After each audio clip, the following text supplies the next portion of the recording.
در این فیلم نحوه تسخیر موج در جریان‌های خارجی همانند جریان حول یک ایرفویل به کمک فلوئنت و تیک پلات شرح داده شده است.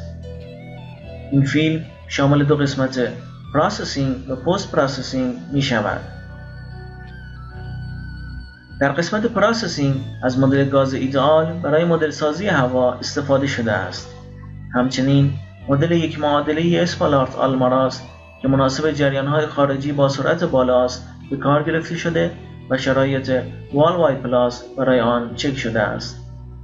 به منظور بررسی همگرایی از قسمت سرفیس مانیتور فلوئنت بهره برده شده و جهت تسخیر دقیق موج ادپشن شبکه شرح داده شده است. در قسمت پست پروسسینگ رسم کانتورهای مختلف همانند فشار و عدد ماخ، پیدا کردن محل موج و ضرایب نیروهای آیرودینامیکی توضیح داده شده است. در پایان به کمک نرم افزار تیک پلات شکل موج به دو روش شاک و شادو گراف نشان داده شده و مقایسه گردیده است. در اینجا جریان گذر صوت با عدد ماخ 8 حول یک ایرفویل متقارن در زاویه حمله 4 درجه مورد بررسی قرار گرفته است.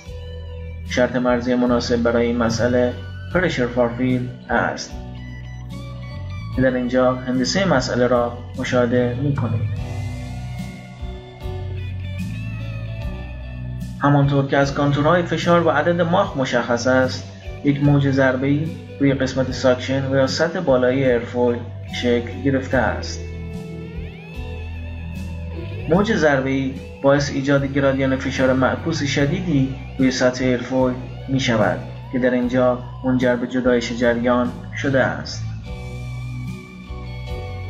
در نهایت با کمک نرم افزار تیک پلات شکل موج به صورت دقیق به تصویر کشیده شده است.